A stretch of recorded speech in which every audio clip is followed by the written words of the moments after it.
अस्सलाम वालेकुम dear students, मैं हूं डॉक्टर आसिम महमूद और मैं आपको वेलकम करता हूं मेरे यूट्यूब चैनल पर।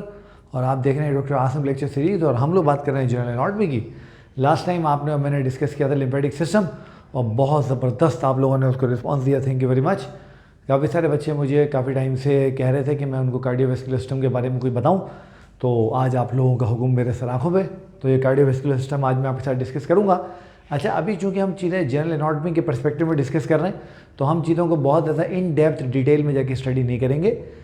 हार्ट की और कार्डियोवैस्कुलर सिस्टम की हम बात जो है वो थॉरेक्स की जब एनाटॉमी हम लोग कर रहे होंगे तब इसकी बात हम डिटेल से करेंगे। ये बात भी याद रहे कि जो कार्डियक फिजियोलॉजी है वो फिजियोलॉजी वाले ज़्यादा बेहतर तरीके से बताएंगे।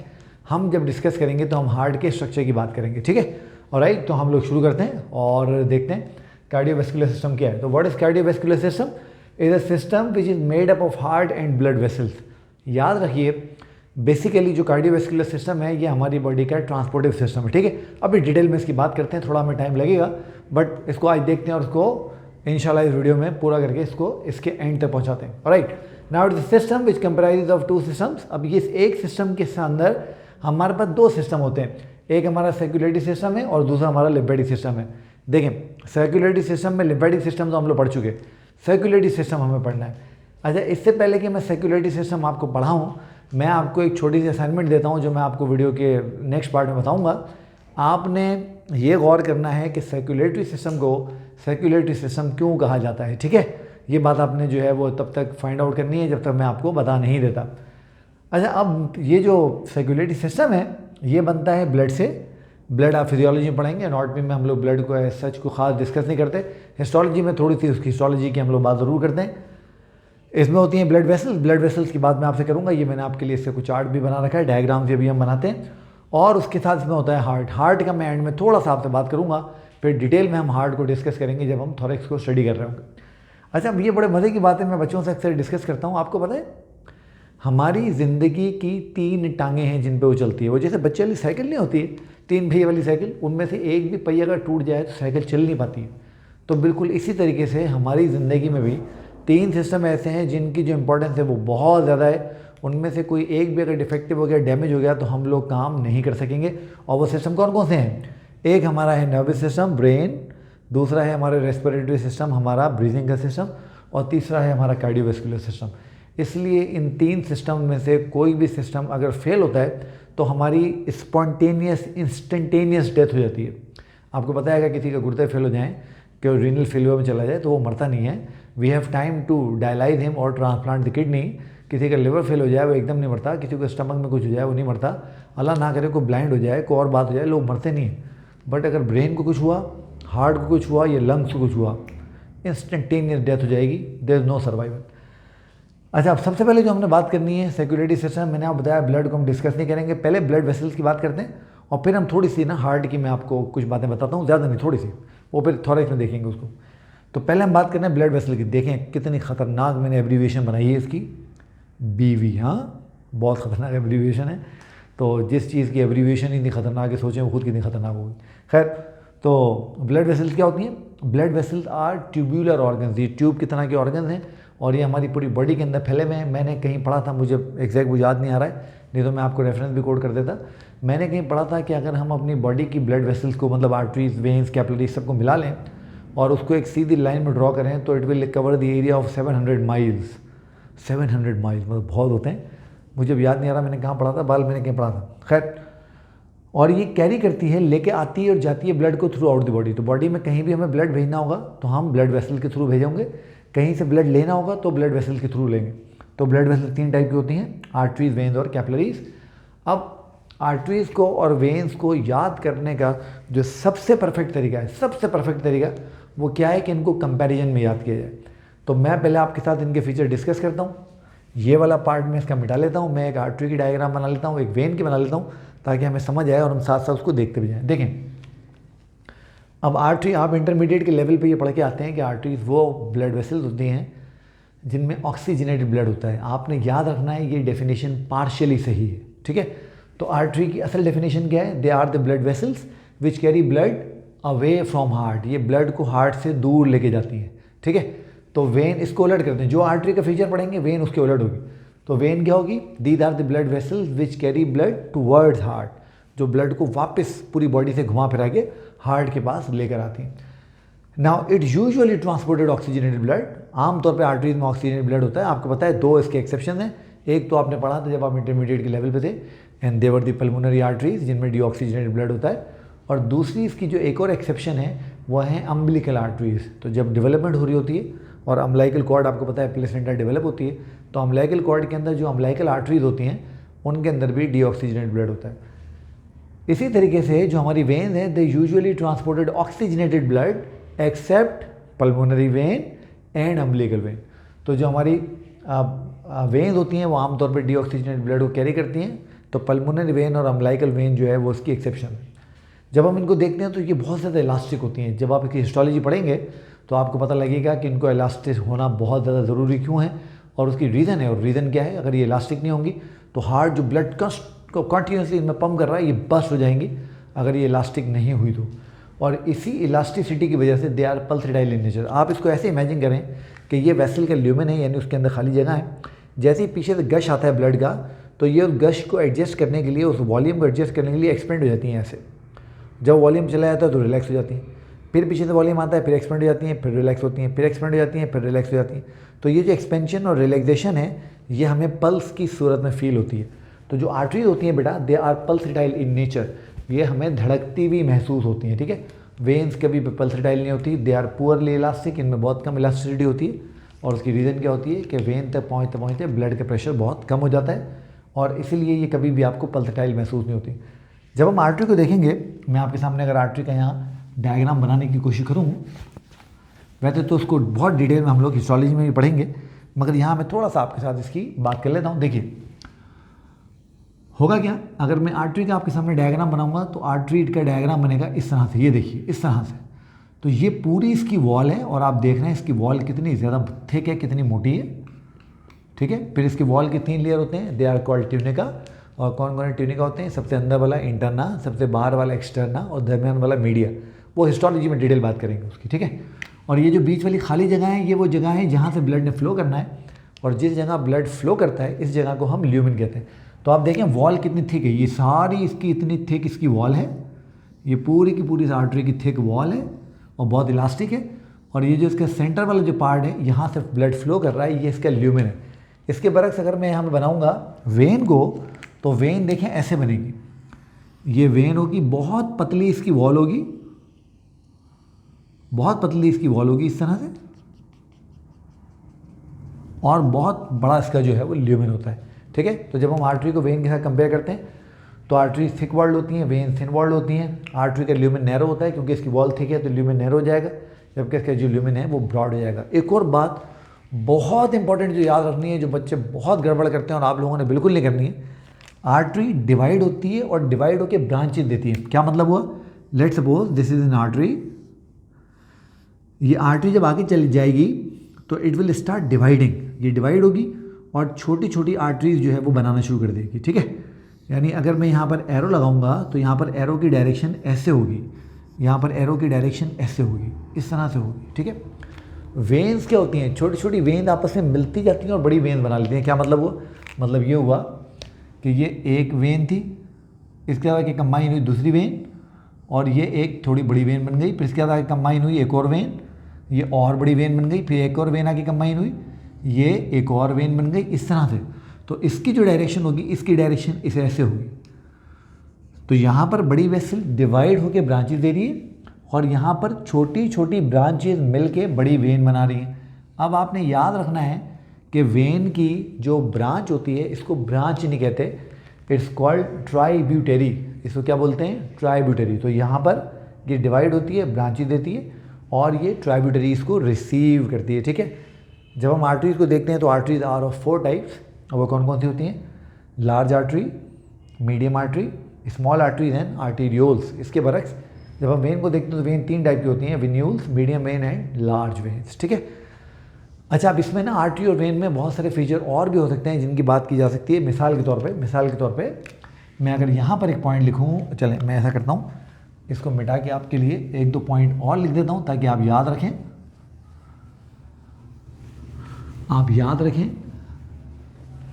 एक पॉइंट जो आपने ध्यान में रखना है वो ये है कि जो आर्टरीज होती हैं they do not contain valves, इनके अंदर वेल्व नहीं होते। और आपको पता है हमने लिम्फेटिक सिस्टम में पढ़ा था, जो वेल्व होते हैं उनका काम होता है बैक फ्लो को प्रिवेंट करना, पीछे आने वाली चीज़ों को रोकना। इसके बरक्स जो हमारी वेन होती हैं, अच्छा एक और पॉइंट यहीं लिख देते हैं पहले, और आर्टरीज कोलैप्स नहीं होती हैं, दे नेवर कोलैप्स। इसीलिए अगर हम कभी किसी कैडेवर में देखें, किसी डेड और लिविंग ऑर्गेनिज्म में देखें, भले वो इंसान हो या कोई एनिमल हो, तो हमें आर्टरी जो है वो पेटेंट नज़र आती है, खुली में नज़र आती है। इसके बरक्स अगर हम वेन को देखें तो एक तो वेन के अंदर वेल्व होते हैं, कंटेन वेल्व्स, और नंबर 10 ये कोलैप्स हो जाती हैं जब ये एम्प्टी हों, तो कोलैप्स व्हेन एम्प्टी। तो ये एक फीचर आपने बहुत ज़बरदस्त फीचर जो है वो याद रखना है, ठीक है। तो ये थोड़ी सी मैंने आपके साथ बात की आर्टरीज की और वेन्स की। अच्छा, इसमें एक और जो चीज़ बच्चों को बहुत ज़्यादा परेशान करती है ख़ासतौर पर आर्टरीज में, वो है आर्टीरियल इलास्टोमोस। तो अब मैं आपसे थोड़ी सी आर्टीरियल इलास्टोमोस की बात करता हूँ, फिर हम थोड़ी सी कैपिलरी और साइनोसॉइड्स की बात करते हैं, फिर मैं आपको पोर्टल सिस्टम थोड़ा समझाता हूँ, और उसके बाद हम चलते हैं थोड़ी सी ज़्यादा नहीं, हार्ट की बात करेंगे, ठीक है। तो आइए देखते हैं ज़रा। अब ज़रा देखिए, सबसे पहले तो मैं आपके सामने एक डायग्राम बनाता हूँ, ठीक है। उस डायग्राम को देखिए, आपको आधी कहानी वैसी समझ में आ जाएगी। लेट सपोज ये एक आर्टरी है, ठीक है, और ये एक और आर्टरी है। मैं इसको आर्टरी ए कह देता हूँ, इसको मैं आर्टरी बी कह देता हूँ, ठीक है। बहुत ध्यान से बात समझनी है। और ये आर्टरी लेट सपोज इस टिश्यू को ब्लड सप्लाई करती है, और ये वाली आर्टरी इस टिश्यू को ब्लड सप्लाई करती है। सही है, ध्यान से बात सुननी है बहुत ज़्यादा। अब हुआ क्या, हुआ ये कि इस आर्टरी ने इस आर्टरी के साथ कोई भी कनेक्शन नहीं बनाया, कोई भी जॉइंट नहीं बनाया। तो ऐसी आर्टरीज जो एक दूसरे के साथ जॉइंट नहीं बनाती हैं, अलग अलग रहती हैं, बिल्कुल एक दूसरे से अलग अलग रहती हैं, इनको हम कहते हैं एंड आर्टरीज। क्या बोलते हैं इनको हम कहते हैं एंड आर्टरीज। तो एंड आर्टरीज क्या होती हैं? Which do not communicate with other arteries, ठीक है। अब देखें मैं आपको कितनी आसान बात बताने वाला हूँ, ज़िंदगी आपकी इंशाल्लाह आसान हो जाएगी। अगर आर्टरीज के बीच में कम्युनिकेशन हो, ज्वाइनिंग हो, तो उस कम्युनिकेशन को हम एनास्टोमोस कहते हैं। तो एनास्टोमोस कहाँ लिखूँ? चलिए यहाँ लिख देता हूँ, anastomose, it's communication between arteries, communication between arteries, ठीक है। आपको बात समझ आ गई? बिल्कुल समझ आ गई होगी इंशाल्लाह ताला। क्लियर हो गया? बेहतरीन। अच्छा, आप देखिए, एक तो ये आपने समझ लिया, एक तो ये केस हो गया। अब ज़रा दूसरा केस देखिए, फिर मैं आपको इनकी सिग्निफिकेंस बताता हूँ कि इनकी सिग्निफिकेंस क्या होती है, ठीक है। बहुत इंपॉर्टेंट है, ध्यान से देखिएगा। आप ज़रा इधर देखिए, और ये बात आपने बहुत ध्यान से देखनी है। अब देखिए, फ़र्ज़ करें कि ये एक और आर्टरी है और ये एक और आर्टरी है। चलें, मैं इनको COD का नाम दे देता हूँ, ठीक है। ये भी एक टिश्यू को सप्लाई कर रही है, ये भी टिश्यू को सप्लाई कर रही है, मगर इन दोनों के बीच में कम्युनिकेशन मौजूद है, ये कनेक्शन मौजूद है, ठीक है ना। तो ऐसी आर्टरीज जो एक दूसरे के साथ कम्युनिकेट करती हैं, उनको हम कहते हैं एनास्टोमोसिस, और इस कम्युनिकेशन को एनास्टोमोसिस बोलेंगे, और ये दे आर एनास्टोमोसिंग आर्टरीज, ठीक है। ठीक हो गया? ये बात आपको समझ में आ गई? बिल्कुल समझ आ गई। ये भी किसी टिश्यू को सप्लाई कर रहे होंगे। अब ज़रा इधर देखिए, अब जनाब अली ये दो आर्टरीज फिर हमने बना ली हैं, एक दूसरे के साथ साथ खड़ी हुई है। चलिए मैं इनको E और F का नाम दे देता हूँ। अब इनके बीच में भी कनेक्शन है, ये मैंने कनेक्शन बना लिया, ठीक है। ये मैंने कनेक्शन, अब देखिए होगा क्या, होगा ये कि अगर कभी इस आर्टरी में खुदा ना खास्ता ब्लॉकेज आ गई, ठीक है, तो यहाँ से जो ब्लड सप्लाई हो रहा था उसकी सप्लाई रुक जाएगी। जब सप्लाई रुक जाएगी तो ये जो टिश्यू है, ये टिश्यू डेड हो जाएगा। और अगर ब्लड सप्लाई ना होने की वजह से टिश्यू डेड हो जाए तो इस कंडीशन को हम इन्फाक्शन कहते हैं। क्या कहते हैं बच्चों? इन्फाक्शन, ठीक है। तो इसमें इन्फाक्शन हो जाएगी। अच्छा, अब इसको ज़रा कंसीडर कीजिए, अगर यहाँ पर ब्लॉकेज हो गई तो क्या होगा? यहाँ से तो ब्लड आना बंद हो गया, वो बात बिल्कुल सही है, मगर ये जो ब्लड यहाँ से आ रहा है ये इस कनेक्शन के ज़रिए यहाँ फ्लो करता हुआ चला जाएगा और आगे सप्लाई करना शुरू कर देगा। तो अभी आपको समझ आ रही है एनास्टोमोसिस का फ़ायदा क्या है? एनास्टोमोसिस कोलेटरल सर्कुलेशन प्रोवाइड करते हैं। कोलेटरल से मुराद बराबर से सर्कुलेशन उस जगह जाना शुरू हो जाती है जहाँ पर सर्कुलेशन ब्लॉक होना बंद हो गई है। आपको पता है, अगर किसी यंग बंदे को हार्ट अटैक हो, उसकी ब्लड वेसल्स हार्ट की ब्लॉक हो रही हो, तो वो बहुत ज़्यादा ख़तरनाक होता है एज़ कम्पेयर टू उस बंदे के जो बहुत बूढ़ा हो, क्योंकि जो बहुत बूढ़ा होगा उसकी हार्ट की वेसल्स के बीच में एनास्टोमोसिस होगी, बहुत कोलेटरल बहुत बने होंगे, तो उनको हार्ट अटैक इतने सीवियर नहीं होते। ठीक है, अच्छा अब इसको देखें, यहाँ पर अगर ब्लॉकेज हो गई तो क्या होगा?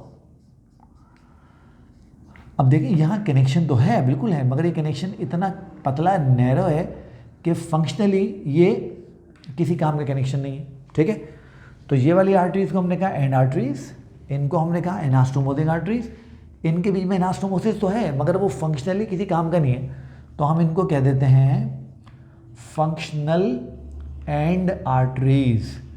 यानी मतलब क्या हुआ कि एनास्टोमोसिस तो है मगर फंक्शनली ये इक्विवेलेंट है, बराबर हैं किसके? एंड आर्टरीज के। इसलिए अगर इसमें ब्लॉकेज हो गई तो जिस टिश्यू को ये सप्लाई कर रहे होंगे वो टिश्यू भी जो है वो डेड हो जाएगा। ठीक है, ये बात आपको क्लियर हो गई? ये बच्चों को बहुत ज़्यादा बात तंग करती है, परेशान करती है, तो मैंने कहा मैं ज़रा आपसे ये बात जो है वो डिस्कस कर लूँ कि ऐसे कैसे होता है। ठीक है, क्लियर हो गया सब कुछ? पक्का? चलें अब आगे चलते हैं। अब आपके सामने मैंने लिम्फेटिक सिस्टम में सर्कुलेटरी सिस्टम की एक जनरल स्कीम बनाई थी, वही स्कीम हम दोबारा बनाते हैं, क्योंकि कैपिलरी हमें तभी समझ में आएगी जब वो स्कीम हम दोबारा से बनाएंगे। तो वो जल्दी से उसको बना लेते हैं और उसको देख लेते हैं वो क्या है। फिर थोड़ा सा मैं आपसे साइनोसॉइड्स की बात करता हूँ, थोड़ी सी हम पोर्टल सिस्टम की बात करते हैं, और उसके बाद हम आगे चल के थोड़ी सी बात हार्ट की थोड़ी सी करेंगे, ज़्यादा नहीं करेंगे। अच्छा अब देखिए, ये हमारी एक आर्टरी है और ये हमारी सबसे छोटी आर्टरी है, और आपको पता है सबसे छोटी आर्टरी को हम आर्टीरियोल कहते हैं। ठीक है, ये आर्टीरियोल डिवाइड होती है और डिवाइड हो गई ये कैपिलरीज बना लेती है। ठीक है, ये मैं बिल्कुल सिंपल करके बना रहा हूँ कैपिलरी आप लोगों के लिए, ताकि हमारा टाइम भी बचे और हमें चीज़ अच्छी समझ में भी आए। कैपिलरीज कंबाइन हो जाती हैं और जब कैपिलरीज कंबाइन हो जाती हैं तो वो वेन्यूल बना लेती हैं। ठीक है, तो पहली जो बात आपको समझ आ गई, पहली बात आपको ये समझ आ गई, तो ये वेन्यूल और ये हमारी कैपिलरी, ये हमारी कैपिलरी। ठीक है, तो पहली जो बात आपको कैपिलरी की समझ में आई वो क्या समझ में आई कि ये कनेक्ट करती हैं, connect arterial and Venus systems. तो सबसे पहली बात हमने क्या समझी बच्चों कि ये आर्टीरियल सिस्टम को और वीनस सिस्टम को कनेक्ट करती हैं। याद रहे कि ये माइक्रोस्कोपिक होती हैं, माइक्रोस्कोपिक, और ये सिंगल सेल थिक होती हैं। सिर्फ एक सेल की थिकनेस इनकी होती है, और आपको मालूम है एक सेल की थिकनेस तो वर्चुअली कोई थिकनेस ही नहीं होती। तो ये site of exchange of material है, तो they are site of exchange of materials. ठीक है, तो जो मटेरियल हैं वो जो टिश्यूज और ब्लड के दरमियान में एक्सचेंज होते हैं वो कैपिलरी के लेवल पे एक्सचेंज होते हैं। ठीक है, समझ में आ गई बात आप लोगों को? अच्छा, अब याद रहे कि कुछ जगहें ऐसी होती हैं ख़ासतौर पर हमारी फिंगर टिप्स में और हमारी स्किन में, जहाँ पर क्या होता है, जहाँ पर ये हमारा जो आर्टीरियोल है, ये हमारा आर्टीरियोल बजाय कैपिलरी के मिलने के डायरेक्ट मिल जाता है, बाईपास कर जाता है कैपिलरी को। यानी ये हमारा वेन्यूल है और ये हमारा आर्टीरियोल है। ठीक है, अब आप देख रहे हैं कि यहाँ पर क्या हुआ, बीच में कैपिलरी गायब हो गई। ये जो कंडीशन है, ये जो कंडीशन है, ये वाली, इस कंडीशन को हम कहते हैं आर्टीरियो वीनस एनास्टोमोसिस। और आप पढ़ेंगे जब फिजियोलॉजी तो आप देखेंगे इसका बहुत इंपॉर्टेंट रोल होता है थर्मो रेगुलेशन के अंदर। ठीक है बेटा, बात समझ आ गई आपको? अच्छा, अब अगर मैं आपसे बात करूं, लेट सपोज ये हमारा लिवर है, ये हमारा लिवर है और ये हमारी इंटेस्टाइन है। अब ये बात आपने बहुत ध्यान से देखनी है। ठीक है, यहाँ पर बहुत सारी कैपिलरीज थी और वेन्यूल्स थी। अब ये कैपिलरीज और वेन्यूल्स आपस में मिलती गई, और जब ये मिलती गई तो उन्होंने मिलके एक वेसल बना ली। ठीक है, ये इन्होंने मिलके एक वेसल बना ली। अब ये वेसल जब लिवर के पास पहुंची तो लिवर के पास पहुंच के ये फिर ब्रांचेज में डिवाइड हो गई, ये फिर ब्रांचेज में डिवाइड हो गई। तो यहाँ पर आप क्या देख रहे हैं कि ये जो वेसल है, ये जो वेन है, ये दो कैपिलरी बेड्स के दरमियान में है। ये दो कैपिलरी बेड के दरमियान में है। एक कैपिलरी बेड इंटेस्टाइन में है और एक कैपिलरी बेड लिवर के पास है। तो ऐसी वेन याद कर लें जो कि दो कैपिलरी बेड्स के दरमियान में हो, उसको हमेशा पोर्टल वेन कहा जाता है। ठीक है, और पोर्टल वेन हमें सिर्फ ये हमारे डाइजेस्टिव सिस्टम के साथ नहीं मिलती, हमारा जो पिट्यूटरी ग्लैंड है उसका हाइपोथैलेमस से जो कनेक्शन होता है वो भी पोर्टल सिस्टम से होता है। अब आप क्या कीजिएगा, बल्कि अभी ये जो आप लेक्चर देखेंगे इसको यहाँ पर रोक के आप लिखिए हाइपोफाइजियल या पिट्यूटरी पोर्टल सिस्टम, तो वो गूगल पे आपके सामने बहुत सारे डायग्राम खुल जाएंगे जिसमें आप देखेंगे ऊपर भी कैपिलरीज होंगी हाइपोथैलेमस पे, नीचे भी कैपिलरीज होंगी पिट्यूटरी में, और बीच में एक वेसल बनी हुई होगी। ज़रूर देखिएगा। चले मैं ऐसा करूँगा, मैं उसका एक लिंक भी जो है डिस्क्रिप्शन में आपके साथ शेयर करूँगा। ठीक है बेटा, ये आपको पोर्टल वेन का सिस्टम समझ में आ गया सारा। अच्छा, अब साइनोसॉइड क्या होते हैं, कैपिलरी के डायमीटर को थोड़ा सा बड़ा कर दीजिए, वो साइनोसॉइड बन जाएंगी। ठीक है, कैपिलरी का जो डायमीटर होता है, तो large diameter capillaries are called sinusoids. ठीक है, तो साइनोसॉइड कोई आसमानी चीज़ नहीं है। कैपिलरी के डायमीटर 7 माइक्रोन होता है, इसको अगर मैं 13-14 माइक्रोन तक ले जाऊँ, यानी इसको डबल कर दूँ, तो ये जो है साइनोसॉइड बन जाएंगी। ठीक है, तो ये हमने बेटा ब्लड वेसल की सारी बात कर ली है। थोड़ी सी बात जल्दी से हार्ट की कर लेते हैं ताकि हमारा मसला बिल्कुल निमट जाए आज का, और हमारा CVS का जो काम है वो पूरा हो जाए। ठीक है, तो थोड़ी सी हार्ट की बात करेंगे, ज़्यादा नहीं करेंगे। हार्ट में मैंने आपको 2-3 जो है वो बेसिक चीज़ें समझानी है, वो मैं आपको जल्दी से समझा दूँ, तो बस फिर हम जो है इसको पूरा करते हैं अल्लाह के हुक्म से। अच्छा, अब देखिए, जब भी हम हार्ट को देखते हैं ना, तो आप पहले तो ये बात समझ लीजिए, ये मैंने आपके सामने बिल्कुल एक सिंपल सा डायग्राम बना लिया है हार्ट का। ये हमारे हार्ट का बिल्कुल एक सिंपल सा डायग्राम है। ये मैंने ऐसा बना लिए हैं इसके 4 सेप्टम। ठीक है, ऊपर वाले चैम्बर इसके एट्रिया और नीचे वाले चैम्बर इसके वेंट्रिकल। ठीक है, पहली बात आप याद कर लीजिए, जब हम मेडिकल कॉलेज में आ गए ना, हार्ट एक पंप नहीं है, हार्ट 2 पंप है। एक हार्ट का राइट पंप है, इसको मैं अलग कर देता हूँ, ये राइट साइड होगा हार्ट का और ये लेफ्ट साइड। ठीक है, तो इसको हम कहते हैं राइट पंप, इसको हम कहते हैं लेफ्ट पंप। याद रहे, मैं आपसे हार्ट की वो बात नहीं करूँगा कि इसमें ऊपर 2 एट्रियम होते हैं, नीचे 2 वेंट्रिकल होते हैं, वो सारे आप पढ़ के आए हैं ना, बताने की ज़रूरत नहीं।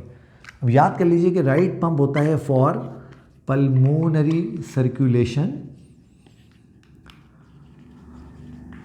और आपको मालूम है पल्मोनरी सर्कुलेशन होती है बिटवीन हार्ट प्लस लंग्स, और याद कर लीजिए इसमें हमेशा डीऑक्सीजनेटेड ब्लड होता है ना। तो एट्रिया जो होते हैं वो वेना केवा के ज़रिए डीऑक्सीजनेटेड ब्लड रिसीव करते हैं। चले मैं एक वेना केवा यहाँ बना लेता हूँ, सुपिया वेना केवा, ये हमारा सुपिया वेना केवा है, इसके ज़रिए डीऑक्सीजनेटेड ब्लड आया, इस राइट एट्रियोवेंट्रिकुलर ओपनिंग से होता हुआ ये राइट वेंट्रिकल में चला गया। यहाँ से निकली जनाब आली आपकी पल्मोनरी आर्टरी, ये मैं डॉटेड इसलिए बना रहा हूँ क्योंकि ये हार्ट के पीछे है, और ये ब्लड चला गया घूम के पल्मोनरी आर्टरी में, और पल्मोनरी आर्टरी से निकल के ये चला गया हमारे लंग्स के पास ऑक्सीजन लेने के लिए। ठीक है, जो लेफ्ट पंप होता है हमारे हार्ट का, ये होता है between heart and rest of the body, यानी लंग्स को छोड़ के, और इसके अंदर याद कर लीजिए ऑक्सीजनेटेड ब्लड होता है। तो इसका काम होता है लंग्स से ऑक्सीजनेटेड ब्लड लेना और पूरी बॉडी को उसको पंप करना। वो आपको पता है कैसे होगा, पल्मोनरी वेन जो है वो, मैं एक पल्मोनरी वेन यहाँ बना लेता हूँ आपको समझाने के लिए। पल्मोनरी वेन ऑक्सीजनेटेड ब्लड यहाँ लेके आएगी, ये लेफ्ट एट्रियोवेंट्रिकुलर ओपनिंग से होता हुआ लेफ्ट वेंट्रिकल में चला जाएगा। फिर यहाँ से आपको पता है हमारी बॉडी की सबसे बड़ी आर्टरी अराइज होगी जिसको हम एओर्टा कहते हैं, और ये फिर एओर्टा के ज़रिए पूरी बॉडी के अंदर चला जाएगा। ठीक है, इसकी जो डिटेल आपसे बात की जाएगी वो फिजियोलॉजी में की जाएगी, एनाटॉमी में इंशाल्लाह हम इसकी थोरेक्स में करेंगे। तो बेटा this is all about cardiovascular system. General anatomy के पर्सपेक्टिव से मैंने आपको तकरीबन सारे एस्पेक्ट कवर कर लिए, सारी बात बता दी है। होप आपको ये लेक्चर पसंद आया होगा, आपको मज़ा आया होगा। बेटा अगर आपको पसंद आया है, मज़ा आया, अपने दोस्तों को बताइए, चैनल को सब्सक्राइब कीजिए, वीडियो को लाइक कीजिए, ज़्यादा से ज़्यादा मैसेज को जो है दूसरों तक पहुँचाइए ताकि सबका इसमें जो है वो भला हो। तो मैं आपसे बात करूँगा नेक्स्ट लेक्चर में इंशाल्लाह सेंट्रल नर्वस सिस्टम की। तो टिल देन अल्लाह हाफिज़।